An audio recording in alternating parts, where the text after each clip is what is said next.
resumed flights to Damascus after almost a decade. And the Syrian military chief paid a rare visit to Jordan. So it looks like Jordan and Syria are coming closer after years of fractured relationship.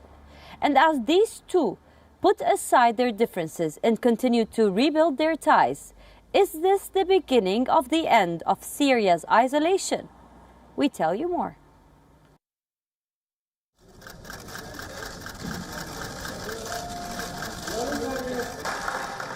Since the last year, we have all been hearing about the winds of change in West Asia. The normalization deals were an example of the changing dynamics here. But it's not just Israel and the Arab world. Two other countries are putting aside differences in an effort to rebuild their diplomatic ties. For years, the relationship between Jordan and Syria was frosty. They were on opposite sides since the beginning of the Syrian war.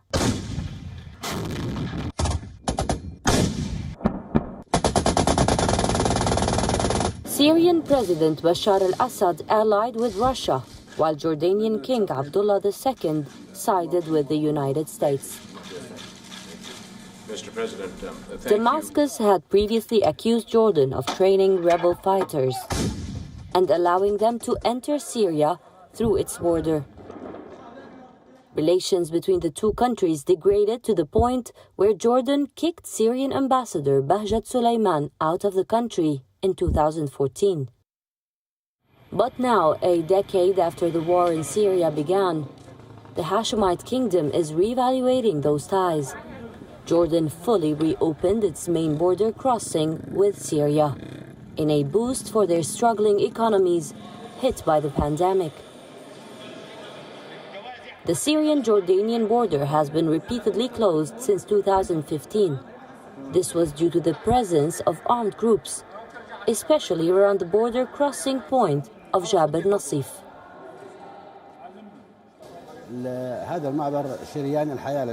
For us Jordanians, we consider this crossing like the lifeblood of Jordan, as it is for the Syrians. So we consider this opening a very great thing, thanks to the efforts of the Syrian and Jordanian governments. We are entering Syria now as a Jordanian trade delegation to participate in the Reconstruction of Syria exhibition. Although the Jabal crossing has been partially open since 2018, trade has yet to recover its $1 billion pre-war level. Before the conflict in Syria, the Nassif-Jabal crossing was a transit route, with hundreds of trucks per day transporting goods between Europe and Turkey and the Gulf. The security situation is now stable on the Syrian side, according to sources, and we hope it remains stable. This was the reason behind the last closure of the Jordanian-Syrian borders. This will be cheaper for traders there. If a Jordanian trailer just enters Syria than having two trailers and moving the goods between them. Now, one car can carry goods from Aqaba and enter Damascus. But that's not all. Jordan's state carrier will soon resume direct flights to Damascus. For the first time in nearly a decade, the latest step to restore extensive business ties with Syria. Flights have been suspended since the start of the conflict, even though other airlines continue to fly to Amman from Damascus. The visit of Syria's military chief general Ali Ayoub to Jordan marked a change in relationship between the two. The visit comes as Jordan sought to normalize ties with Assad, a strong reversal from the government's previous stance. Meanwhile, for Syria, the wider business links are crucial. It could help it recover from the conflict, attracting much-needed foreign currency. Jordan's normalization of ties with Syria is a part of a bigger Arab world push to reintegrate a country that have shunned during its decade-long civil war. Jordan was hurt by the cutting of ties with Syria, and hosting millions of Syrian refugees has proven costly. But as Damascus continues to deal with the consequences of its war, it remains to be seen if Amman's gamble will pay off. West Asia Bureau, WION, World is One. Polls in Iraq on October 10 are a major reaction to the protests that rocked the country in 2019. There's little evidence that the vote will make things better, but many are calling it an election that holds a key role to Iraq's future. With growing anti-government protests in the country and the United Nations team that will monitor the elections, what will this mean for Baghdad? War-scarred Iraq is all set for elections next week. But for the citizens of the country, the polls have become more about politicians and less about the change they will bring in. Iraq is emerging out of 2 decades of war. The country has experienced insurgency since the US-led invasion toppled dictator Saddam Hussein. This was followed by a brutal war to fight off the Islamic State. It ended in 2017, but was followed up by years of corruption and conflict. In the last 2 years, protests against the ruling elite have rocked the war-torn nation, killing hundreds. The polls were initially scheduled for 2022. They were earlier moved forward to June this year, but later postponed to October. The early polls were a concession to the anti-government protests. Nearly 25 million Iraqis are eligible to vote. They will elect 239 lawmakers from more than 3,200 candidates in 83 constituencies. A 25% quota is reserved for women in the Council of Representatives. Although parliamentary polls are being held early, there is little hope for major change. The reason for this is widespread disillusionment. The people of Iraq view the political class as inept and corrupt. Most of them don't even want to vote. Fears are that the voter turnout could drop below the official 44.5% in 2018. Most people have a feeling of despair regarding the elections, despite their demand for an early election. However, they feel that the situation before these elections is not what they had asked for. It doesn't feel safe, and the activists feel that they may be killed, arrested, or even unable to participate in the elections the way they wanted to. Some politicians say that Iraq is moving forward. The election is being held 6 months early. There is a new law to help independent candidates. Violent sectarianism is less of a feature, and security is better than it has been for years. For some citizens, this is not the reality. The polls are a contest, dominated by groups, especially those that control state bodies and resources. Many say that the political factions are the same since 2003. The only thing that has changed are the faces. There are problems in the country that make elections undemocratic, such as weapons outside the control of the state. There will be no transparent elections, and I do not want to be complicit in this crime. I consider this election a crime. We do not know what the solution is because all the roads are blocked. Shiite majority groups are expected to remain in power. This has been the case in the war-torn nation since Saddam Hussein's Sunni-led regime was removed from power. But the Shiites are also sharply divided. The reason is Iran's growing influence. Shiite groups backed by Iran are facing off at the polls against other Shiite groups that oppose Iran's influence. Activists who took to the streets during the protests are also split among themselves. While some are boycotting the election, others are taking part. If we know that continuing to protest would bring the current system down, we would continue to protest. We are protesting peacefully, we don't mind. But when we protested, they killed us, arrested us, and maliciously charged us. How do we achieve change? We need to be present at decision-making levels.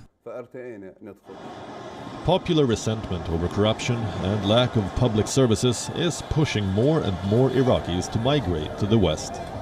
While the 2019 protests led the previous government to quit, little else has changed since then.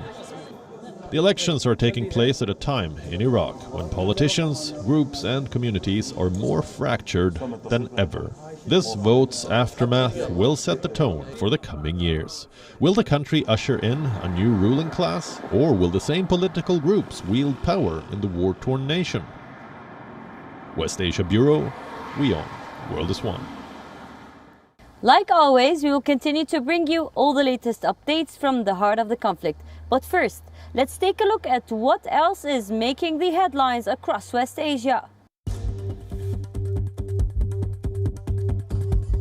Dubai's Expo 2020 opened for visitors, during which the UAE hopes to welcome about 25 million guests. It is considered to be the largest global event since the start of the pandemic.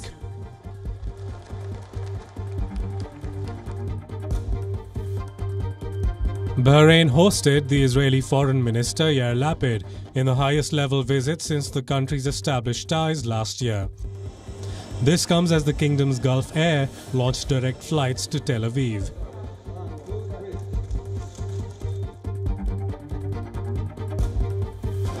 Over 130 people have been killed in 2 days in Yemen as the Houthi rebels clash with the Saudi government forces, all in a bid to capture the last government bastion of Marib.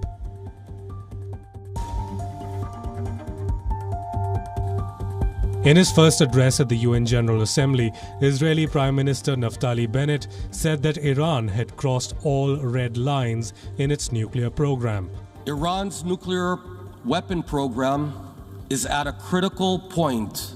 All red lines have been crossed, inspections ignored, all wishful thinking proven false. Vowing that Israel would never allow Tehran to acquire a nuclear weapon.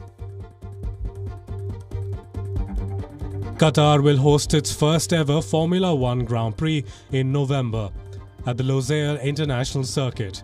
The Gulf nation has also signed a 10-year deal to host Formula One from 2023. The United States has issued Hezbollah-related sanctions in coordination with Qatar. According to the US Treasury, the coordinated measures will target major Hezbollah financing networks in the region. West Asia is no stranger to climate change, but the region is not doing enough to tackle it. There's lack of cooperation between the nations, and climate change seems to be missing from the agenda of every summit. While West Asia is running out of water and is slowly becoming inhabitable, when will West Asian leaders realize that the time to act is now?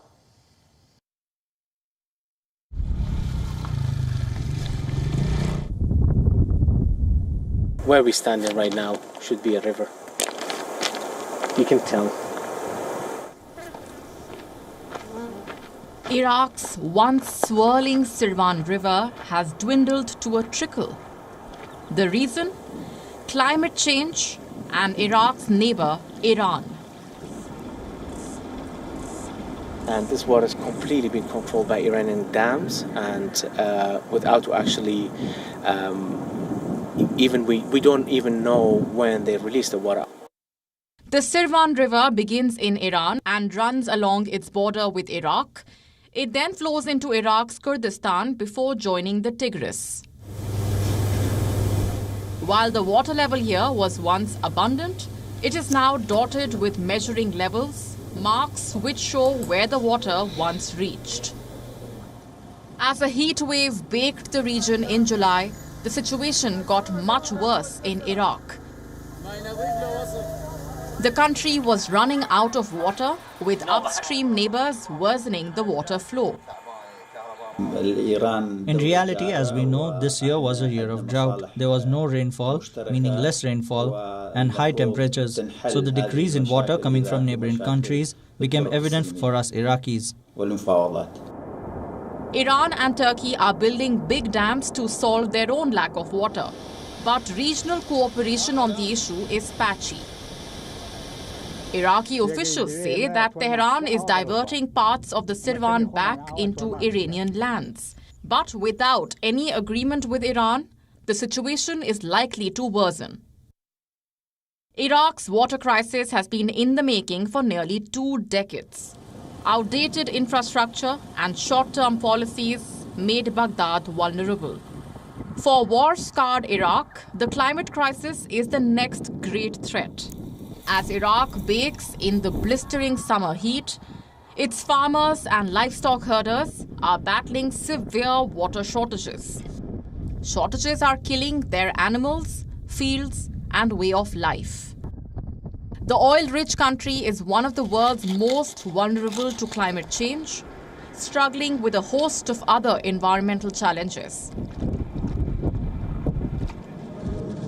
At the Baghdad summit in August this year, West Asian countries discussed regional cooperation, but the issue of regional water policies was not on the agenda. For now, the consequences could be dire. Areas could become uninhabitable, tensions over water sharing could rise, and political violence could erupt over water.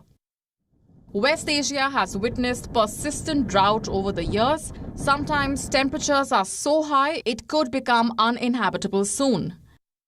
Add climate change to the bag, and the future of water here is as grim as ever. West Asia Bureau, WION World is One. Refugee puppet Amal is on a journey from Syria to Europe. The 11.5 feet puppet represents the story of a Syrian girl. As it travels a distance of almost 8,000 kilometers, the journey of hope called The Walk aims to highlight the stories of refugee children. We take a look. Meet little Amal, a giant refugee puppet on an epic journey from Syria to Europe. She is traveling almost 8,000 kilometers to change the narrative about refugees. The 11.5 feet giant puppet represents a 9-year-old refugee girl on a journey. She is in search of safety and her mother, who never returned from her attempt to find food. Her journey of hope is called The Walk, a move to highlight stories of refugee children. Amal is a 9-year-old girl. The first time we were inspired by a little girl we met in the jungle in Kalyas in 2015 during the migration crisis. This child had moved us because she passed from arm to arm. We all surrounded her, but she had lost her mother. Amal is made out of lightweight materials such as cane and carbon fiber. It allows people to operate it for extended hours, taking almost 4 puppeteers to bring Amal to life. 1 on each arm, 1 supporting her back, and 1 inside walking on stilts. The 4th puppeteer also controls the harp, a complex tapestry of strings that animate her face, head, and eyes. We are artists, so we create emotion, empathy to try and make things change, that's for sure. We call on children from all over the world to write letters for children like Amal and that we will bring to the European Parliament. And in association with the La Monnaie Theatre, those letters will be brought to the European Parliament. We use the tools we have, which are images, beauty, art and different communities. Here are some numbers that highlight only a part of the Syrian refugee crisis. More than 12 million Syrians displaced from their homes. More than 6.6 million have been forced to flee the country. Another 6.7 million Syrians remain internally displaced, with many living in refugee camps across Syria. Their existence is even more precarious. Amal basically follows the migratory route of 2015. She goes through Turkey, Greece, Italy and France. A little detour to Switzerland to visit the UN, before ending her journey in the United Kingdom. Amal's journey is a unique one. It highlights the plight of the Syrian refugees, but also shines a spotlight on their potential. West Asia Bureau, WION World is One. There can be different kinds of art in the world. What is art to you may not look very artistic to me. But this Saudi businessman has developed a unique interpretation of art. He says he's producing live art by crossbreeding pythons. Yes, you heard that right. He's breeding giant tricolor snakes. We tell you more.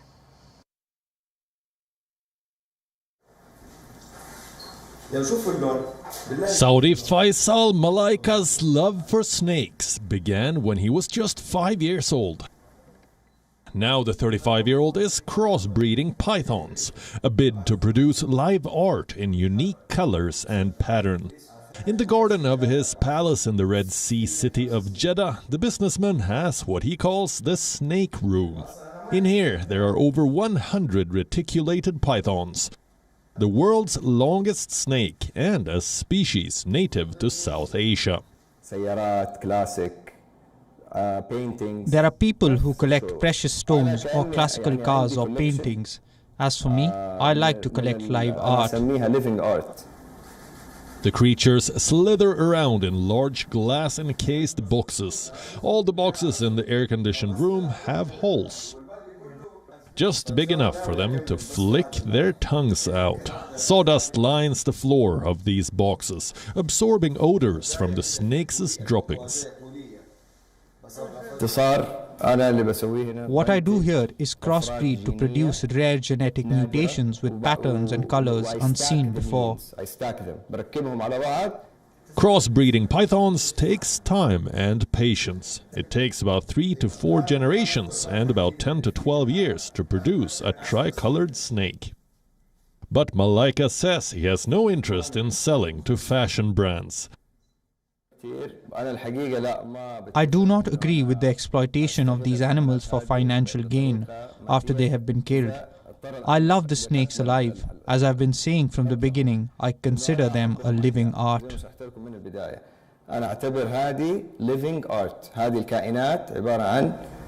Malaika has spared no expense in taking care of these snakes. He brings in specialists from the United States to learn more about crossbreeding and mutations. Most of the snakes are worth between $200,000 and $20,000 each. But it's living with these widely feared creatures that is a dream come true for this Saudi businessman. West Asia Bureau, WION. World is One. That's all we have for you on this episode of the West Asia Post. I will see you next week with a brand new lineup, bringing you more stories from the world's most volatile region. Until then, stay safe. I'm Ghadi Francis, and you're watching WION. World is One.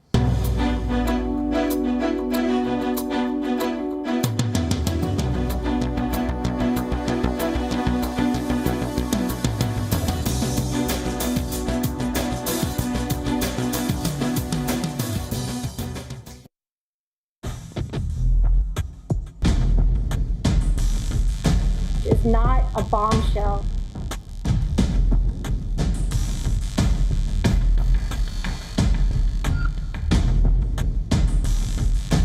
Facebook knows that its services are actively harming young children. How can parents trust you? You quantified how many children have taken their own lives because of your products.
Nur